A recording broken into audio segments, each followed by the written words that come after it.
Hello दोस्तों, नमस्कार। स्वागत है आपका और उम्मीद करती हूँ कि आप सभी बहुत ही अच्छे होंगे और अच्छे से अपनी पढ़ाई भी कर रहे होंगे।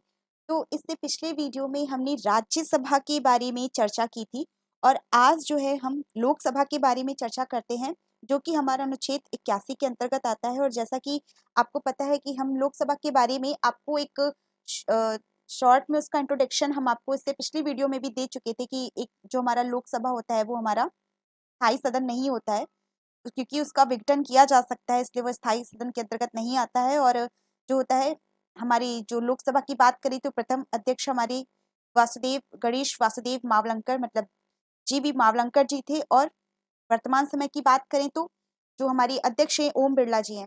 तो चलिए आज इसी तथ्य पर हम आगे बढ़ते हुए हमारी लोकसभा को अच्छे से समझते हैं, उसके बारे में और जानकारियां प्राप्त करते हैं और लोकसभा के बारे में जानते हैं।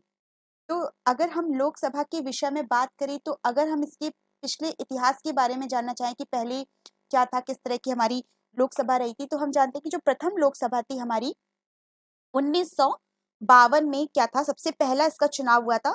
तारीख थी 13 मई 1952, यानी कि 13 मई 1954 को पहली जो है लोकसभा हमें मिली थी। 30 मई। भारतीय राष्ट्रीय कांग्रेस की 364 सीटों के साथ जीत हासिल करके सत्ता में पहुंची और इसके साथ ही जवाहरलाल नेहरू जो थे, हमारे पंडित जवाहरलाल नेहरू जी भारत के पहले प्रधानमंत्री बने। तब भारतीय राष्ट्रीय कांग्रेस को लगभग 45% से मत मिले थे। ठीक है, तो जो हमारी लोकसभा है, लोकसभा के अगर हम प्रकार की बात करें तो ये हमारी निम्न सदन के अंतर्गत आती है। जो भारतीय संसद हमारी इंडियन पार्लियामेंट के अंदर निम्न सदन के अंतर्गत आती है, जो कि इसका कार्यकाल 5 वर्ष का माना जाता है। ठीक है, इसका कार्यकाल जो है 5 वर्ष का है। लेकिन आपको हम ये बता दें कि एक बार जो है इसके कार्यकाल के विषय में चर्चा भी हुई थी। पहले इसका कार्यकाल 6 वर्ष का रखा गया था, जो था कि 42वें संविधान संशोधन अधिनियम जो था 1976 के द्वारा इसकी अवधि बढ़ाकर 6 वर्ष कर दी गई थी। लेकिन फिर क्या हुआ, बाद में 44वें संविधान संशोधन 1978 के द्वारा जो लोकसभा का कार्यकाल था पुनः से 5 वर्ष का कर दिया गया और अभी तक के 5 वर्ष का ही इसके कार्यकाल को हम 5 वर्ष के अंतर्गत ही पढ़ते हैं। ठीक है, अगर राष्ट्रपति की बात करें तो रामनाथ कोविंद जी है, जिनका हमारी जो है संसद में बहुत ही अहम रोल होता है। जैसा कि हम आपको इससे पहले की वीडियो में राष्ट्रपति के बारे में डीप में चर्चा कर चुके हैं, आप चाहें तो उस पर फिर से जाकर देख सकते हैं। और अगर अध्यक्ष की बात करें तो ओम बिरला जी हैं वर्तमान अध्यक्ष, और सदन के नेता जो है हमारे मोदी जी हैं, नरेंद्र नाथ मोदी जी हैं। अगर सीटों की बात करते हैं तो वर्तमान समय में 543 जो है निर्वाचित हैं। ठीक है, और मनोनीत की जो बात हमने आपसे कही थी, अनुच्छेद हमारा जो संशोधन था 104वां अधिनियम संशोधन के अंतर्गत जो है वो जो 2 आंग्ल भारतीयों के विषय में चर्चा की गई थी, तो वो 104वें संशोधन अधिनियम 2019 के द्वारा इसे समाप्त कर दिया गया था। तो अब ये आंग्ल भारतीयों वाले विषय तो इसमें रहा नहीं है। चलिए हम लोकसभा की ओर पढ़ते हैं कि जो लोकसभा होती है हमारी भारतीय संसद का क्या होती है, ये निचला सदन होती है, जबकि राज्यसभा क्या आती है, वो उच्च सदन थी, ये निचले सदन के अंतर्गत आती है। भारतीय संसद का ऊपरी सदन राज्यसभा है। लोकसभा सार्वभौमिक वयस्क मताधिकार के आधार पर लोगों द्वारा प्रत्यक्ष चुनाव द्वारा चुने हुए प्रतिनिधियों से गठित होती है। ठीक, भारतीय संविधान के अनुसार सदन में अधिकतम संख्या कितनी हो सकती है, 552 हो सकती है। ठीक है, जिसमें से 530 सदस्य विभिन्न राज्यों और 20 सदस्य केंद्र शासित प्रदेशों द्वारा प्रतिनिधि किए जा सकते हैं। लेकिन वर्तमान में बात करें तो हमारी जो लोकसभा के सदस्यों की जो कुल संख्या है वो 543 है, और राज्यों से 524 और संघ राज्य क्षेत्रों से यानी कि यूटी से हमारे 19 मेंबर हैं, इसके अंतर्गत हैं। ठीक है, 1952 से लेकर 2020 के बीच भारत सरकार की सलाह पर भारत की राष्ट्रपति आंग्ल भारतीय समुदाय के 2 अतिरिक्त सदस्यों को मनोनीत कर सकते थे, ऐसा प्रावधान था। पर वर्तमान में देखें तो 104वें संविधान संशोधन अधिनियम 2019 के द्वारा जनवरी 2020, ठीक है, ये 25 जनवरी है, 25 जनवरी 2020 में समाप्त इसे कर दिया गया था। ठीक है, तो अब ये जो 2 आंग्ल भारतीयों वाला जो प्रावधान है वो इस समय वर्तमान में नहीं है।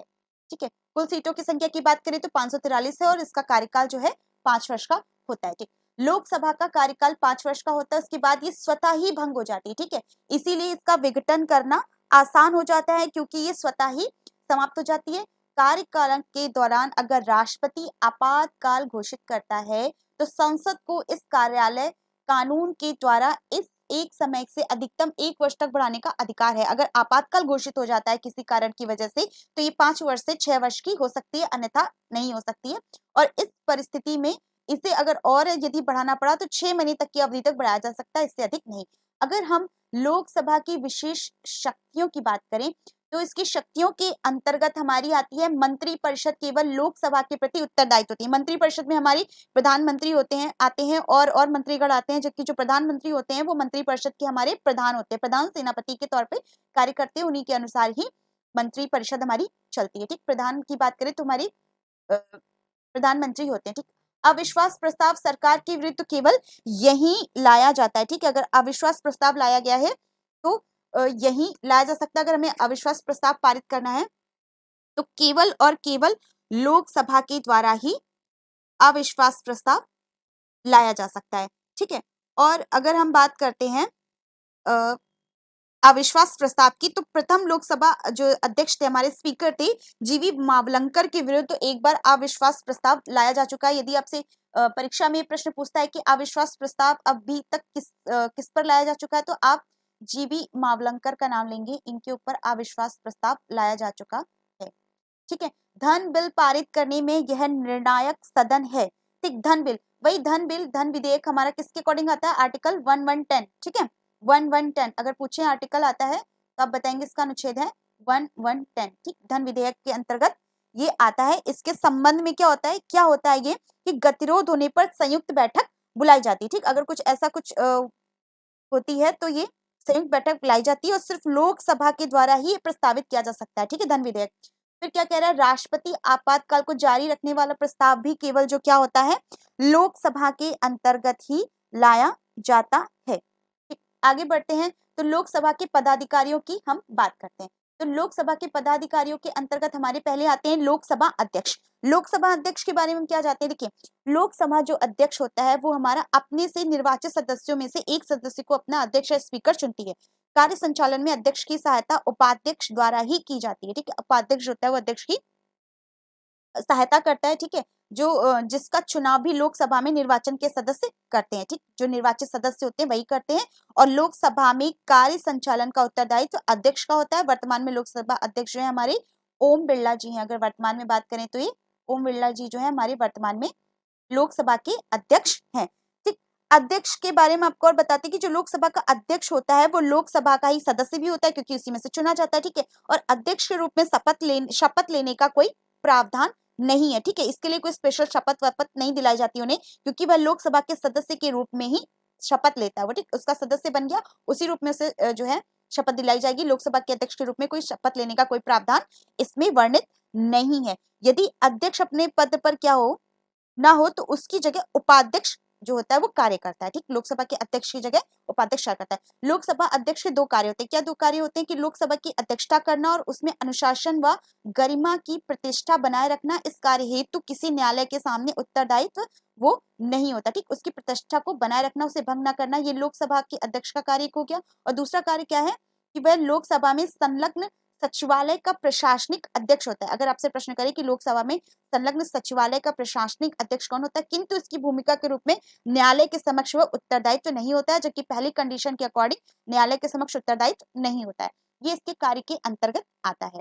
ठीक, अगर स्पीकर की शक्तियों के बारे में बात करें कि जो लोकसभा के अध्यक्ष हमारे ओम बिरला जी, उनको क्या क्या शक्तियां प्रदान की गई हैं, तो हम बताएंगे कि दोनों सदनों का कि सम्मानित सत्र बुलाने पर स्पीकर ही उसका अध्यक्ष होगा। ठीक है, जो स्पीकर होता है वही अध्यक्ष होता है जब दोनों सदनों के सत्र बुलाए जाते हैं, मतलब लोकसभा और राज्यसभा के। ठीक, उसकी अनुपस्थिति होने पर उप स्पीकर मतलब जो होता है और तथा उसके बिना होने पर राज्यसभा का जो उपसभापति अथवा सत्र द्वारा नामांकित कोई भी सदस्य सत्र का अध्यक्ष हो सकता है। ठीक है, अनुपस्थिति की स्थिति में है ऐसा।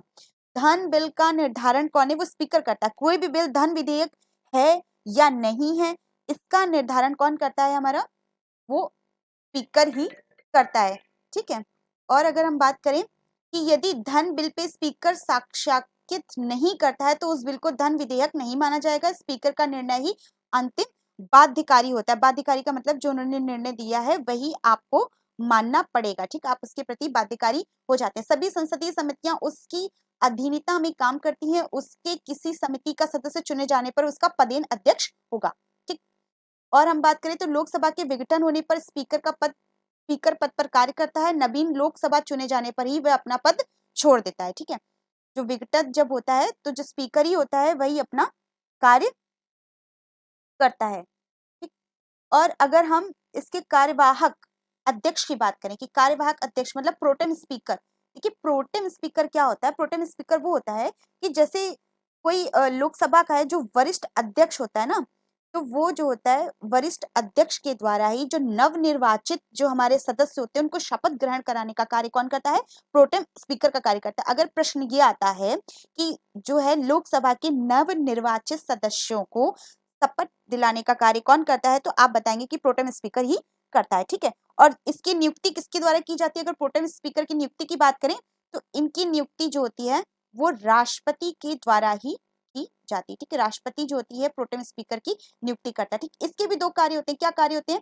ये संसद के सदस्यों को शपथ दिलाना और नवीन स्पीकर पर चुनाव प्रक्रिया का अध्यक्ष भी वही करता है। ठीक, इनकी नियुक्ति राष्ट्रपति द्वारा होती है। अब हम आते हैं इनके उपाध्यक्ष की तरफ। ठीक है, तो इनके उपाध्यक्ष कौन है? कि लोकसभा के सदस्य अपने किसी भी सदस्य को उपाध्यक्ष चुन सकते हैं। ठीक है, यदि संबंधित सदस्य का लोकसभा की सदस्यता खत्म हो जाती है, उसका अध्यक्ष और उपाध्यक्ष पद भी खत्म हो जाता है, तो उपाध्यक्ष क्या करता है? अपना त्यागपत्र देकर अध्यक्ष को संबोधित करता है। अपना त्यागपत्र देकर अध्यक्ष को संबोधित करता है। लोकसभा के उपस्थित सदस्यों के बहुमत से सम्मत किए हुए प्रस्ताव के अनुसार अध्यक्ष या उपाध्यक्ष को पदच्युत यानी कि पद से निकाला जाना या किया जा सकता है। ठीक, वर्तमान में लोकसभा के अध्यक्ष का पद क्या है? रिक्त है, क्योंकि निवर्तमान उपाध्यक्ष थम्बी दुरई का कार्यकाल 16वीं लोकसभा के भंग होने से पूर्ण हो गया था। 16वीं जो लोकसभा थी भंग होने से पूर्ण हो गया था, इसलिए वर्तमान समय में उपाध्यक्ष का पद क्या है? हमारा रिक्त है। अब हम बात करें लोकसभा के सत्र की, तो ठीक संविधान के अनुच्छेद 85 के अनुसार संसद सदैव इस तरह से आयोजित की जाती रहती है कि संसद के दोनों सत्रों के मध्य कितना अंतराल हो? केवल 6 मास से अधिक का अंतराल ना हो, परंतु परंपरा अनुसार क्या है कि संसद के 3 नियमित सत्रों तथा विशेष सत्रों में आयोजित की जाती है। जो सत्र का आयोजन राष्ट्रपति की विज्ञप्ति से ही होता है। तो पहला सत्र हमारा कौन सा होता है? बजट सत्र। ठीक, पहला सत्र हमारा कौन सा होता है? बजट सत्र। बजट सत्र के अंतर्गत क्या होता है कि सामान्यतः फरवरी से मई तक चलता है, फरवरी से लेके मई तक चलता है। यह सबसे लंबा और महत्वपूर्ण सत्र माना जाता है। इसी सत्र में बजट प्रस्ताव प्रस्तावित तथा पारित होता है। सत्र के प्रारंभ में राष्ट्रपति का अभिभाषण होता है, मतलब सबसे पहले शुरुआत राष्ट्रपति के अभिभाषण से ही होती है। ठीक है, और मानसून सत्र क्या होता है? मानसून सत्र का जो कार्यकाल होता है वो जुलाई से अगस्त के मध्य होता है, जबकि शरद सत्र जो है हमारा नवंबर और दिसंबर के मध्य जो होता है, जो सबसे कम समय अवधि के अंतराल पर होता है। ठीक है, तो आप इनकी जो है ये डेट याद रखिएगा कि बजट सत्र क्या होता है? फरवरी से मई तक का है। मानसून जो है वो जुलाई अगस्त का है। ठीक है, और नवंबर दिसंबर में हमारा शरद सत्र आता है। ठीक है, इसके विषय में आपको ये बता दें कि जब क्या होता है संसद को दो सत्रों के मध्य किसी भी स्थिति में 6 माह से अधिक का अंतराल नहीं होना चाहिए। ठीक है, 6 माह से अधिक का अंतराल नहीं होना चाहिए। ये बात तो आपको बता चुके हैं कि जो लोकसभा के चुनाव के पश्चात पहले सत्र की शुरुआत प्रत्येक वित्तीय वर्ष के पहले सत्र की शुरुआत पर राष्ट्रपति दोनों सदनों में संयुक्त रूप से संबोधित करते हैं। ठीक है, ये तो उसके सत्र की बात हो गई। अब हम कहते हैं इसके विशेष सत्र। अब इसका विशेष सत्र क्या होता है कि अनुच्छेद 352, ठीक है, अनुच्छेद 352 में इसका वर्णन है, किंतु इसे 44वें संविधान संशोधन 1978 से स्थापित किया गया था। ठीक, जो विशेष सत्र की बात करें तो इसका आप याद रखिएगा कौन सा संविधान संशोधन है? 44वां संविधान संशोधन है। लोकसभा में कम से कम 1/10 सदस्य प्रस्ताव लाते हैं जिसमें राष्ट्रीय आपातकाल जारी ना रहे। 1/10 जो 10 सदस्य होते हैं वो इसका क्या करते हैं? प्रस्ताव लाते हैं कि ये बात कही गई है कि नोटिस, और इसका नोटिस क्या है? 14 दिन पहले जो है बुलाकर दिया जाएगा। ठीक है, सत्रावसान से आप क्या समझते हैं? सत्रावसान क्या होता है? सत्रावसान समझ लीजिए ये होता है कि संसद के किसी सत्र का समाप्त होना जो होता है वो सत्रावसान कहलाता है। और सत्रावसान करता कौन है? तो सत्रावसान करने का अधिकार भी हमारा राष्ट्रपति के पास होता है। ठीक है, सत्रावसान कौन कर सकता है? राष्ट्रपति कर सकता है। अब हम बात करें कि लोकसभा के विघटन की, तो विघटन से क्या तात्पर्य है? विघटन में क्या होता है? सदन ही क्या होता है? पूरा समाप्त हो जाता है। विघटन का मतलब क्या होता है? सदन समाप्त हो जाता है। और राज्यसभा का जो होता है कभी विघटन नहीं होता है, केवल लोकसभा का ही विघटन होता है। ठीक है, राज्यसभा का विघटन नहीं होता है, केवल जो होता है लोकसभा का ही विघटन होता है। ठीक, और किसके? राष्ट्रपति द्वारा मंत्री परिषद की सलाह पर किया जाता है। इससे क्या होता है? इसका पूरा जीवन ही समाप्त हो जाता है। ठीक है, और फिर विघटन के बाद सभी लंबित कार्य जो लोकसभा के समक्ष होते हैं समाप्त हो जाते हैं, किंतु बिल जो राज्यसभा में लाए गए हैं वही लंबित होगा। ठीक, देखिए इसको हम आपको इस तरह से समझाते हैं तो आपको जो है इसके विघटन के बारे में बहुत ही अच्छे से समझ में आ जाएगा। देखिए जैसे कि हमने क्या किया, अ, हम्म, देखिए जैसे कि ये मान लीजिए हमारी अ, लोकसभा है और ये हमारी राज्यसभा है। अब हम क्या करते हैं कि जैसे भी कोई बिल है, जैसे ये कोई बिल है, यहाँ से तो पास हो गया, ठीक है, लेकिन इसने पारित किया, लेकिन राज्यसभा में क्या है अभी यहाँ से पारित नहीं हुआ, ये पेंडिंग चल रहा है। ठीक, अब ये पेंडिंग हो गया तो क्या हो गया, इसका रिजल्ट क्या आया, रिजल्ट ये आया कि लोकसभा में तो ये पारित हो चुका है, तो क्या हुआ, सारे बिल समाप्त हो जाएंगे, तुरंत ही समाप्त हो जाएंगे। क्यों? क्योंकि ये बिल लोकसभा से तो पारित है पर राज्यसभा ने अभी इसे पेंडिंग में रखा और इसे पारित नहीं किया, तो क्या हुआ, तुरंत सारे बिल, इसका जो रिजल्ट निकला कि सारे बिल क्या हो जाएंगे, पता ही समाप्त हो जाएंगे। लेकिन अगर हम इसकी कंडीशन नंबर 2 देखें, ये तो कंडीशन नंबर फर्स्ट ही, कंडीशन नंबर 2 देखें कि अगर मान लीजिए, ठीक है, बिल लोकसभा से पारित ना होकर के, ये पारित ना होकर के ये बिल क्या हुआ, इस बार राज्यसभा ने पारित किया। ठीक, यहां से पारित हुआ और गया कहां, लोकसभा। ठीक, यहां से ये बिल पारित होकर लोकसभा गया। ठीक, तो क्या होता है, इसने क्या किया, इस बार इसे भेज दिया। ठीक, इन्होंने पारित नहीं किया अभी। ठीक, यहां से पारित हो गया, ठीक, बिल स्टार्ट हुआ और लोकसभा पहुंच गया। इन्होंने क्या किया, अभी पेंडिंग रखा हुआ है, अब इन्होंने पेंडिंग कर दिया थोड़ा सा। अभी इसमें कुछ रिजल्ट क्या आया, इसका इसका रिजल्ट ये आया कि बिल समाप्त नहीं होगा। इसमें क्या था, बिल समाप्त हो गया था, लेकिन क्या हो गया, इसका रिजल्ट ये आएगा कि जो बिल होगा यहां पर क्या होगा, बिल ये विघटित नहीं होगा।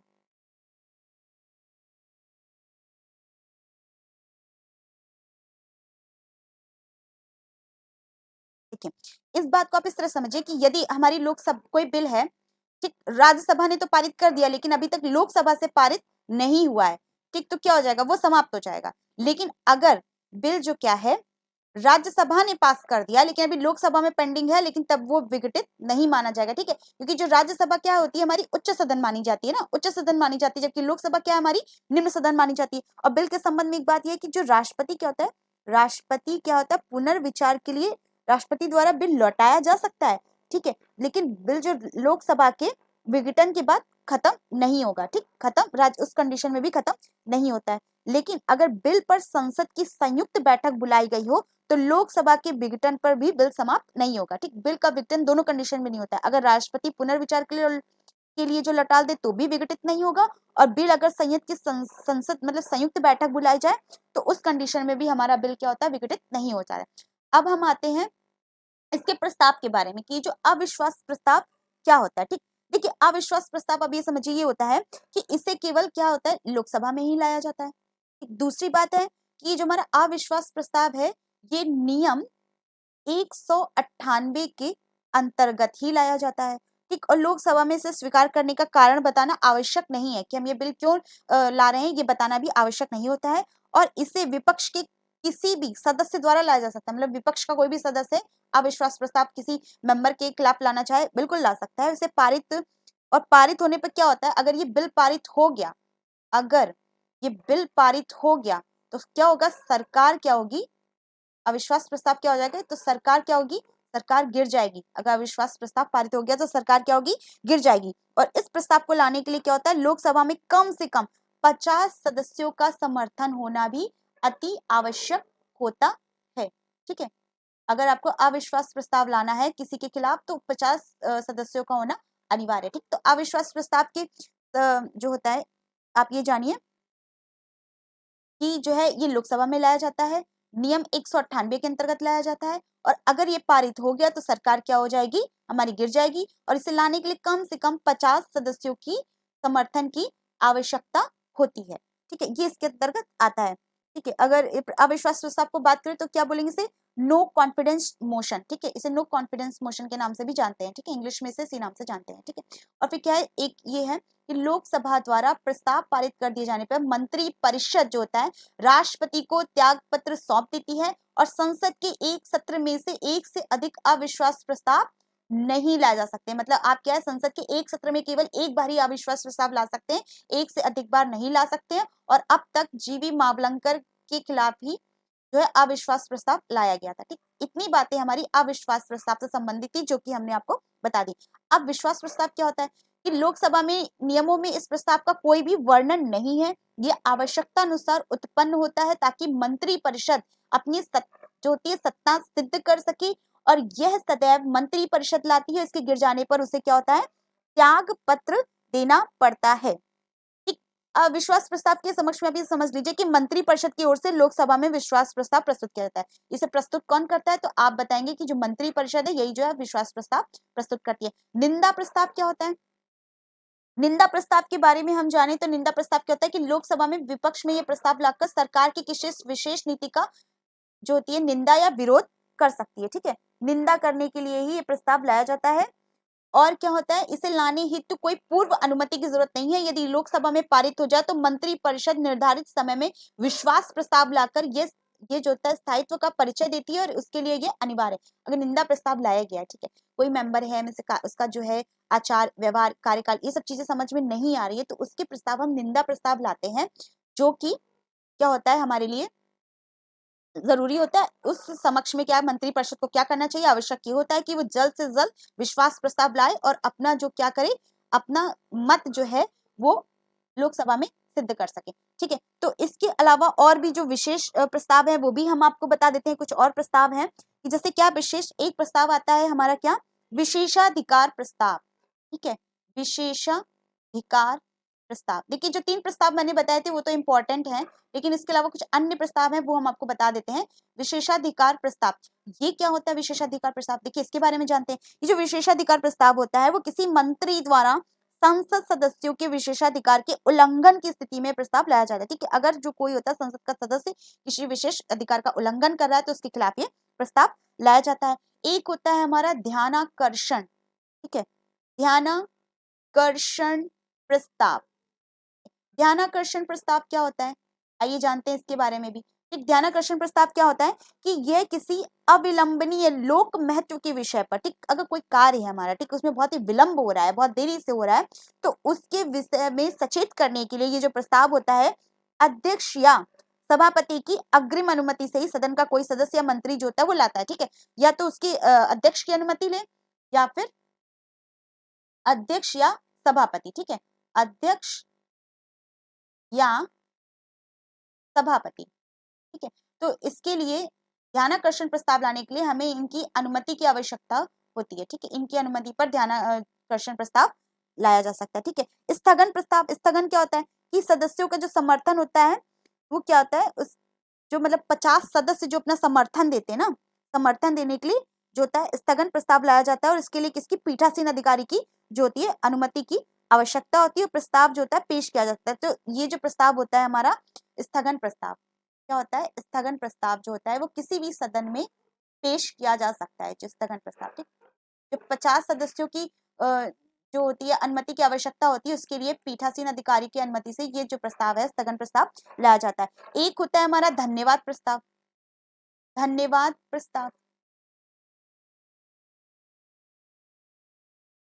धन्यवाद प्रस्ताव क्या होता है कि राष्ट्रपति के अभिभाषण पर दोनों सदनों में जब चर्चा और मतदान होता है तो धन्यवाद प्रस्ताव पारित किया जाता है। ठीक है, अन्यथा धन्यवाद प्रस्ताव नहीं पारित करेंगे तो भी सरकार क्या होगी, गिर जाएगी। ठीक है, एक होता है हमारा नियम 377। नियम 377 भी है, इसके अंतर्गत देखिए क्या होता है। जो नियम 377 होता है, पहली बात तो ये लोकसभा में लाया जाता है।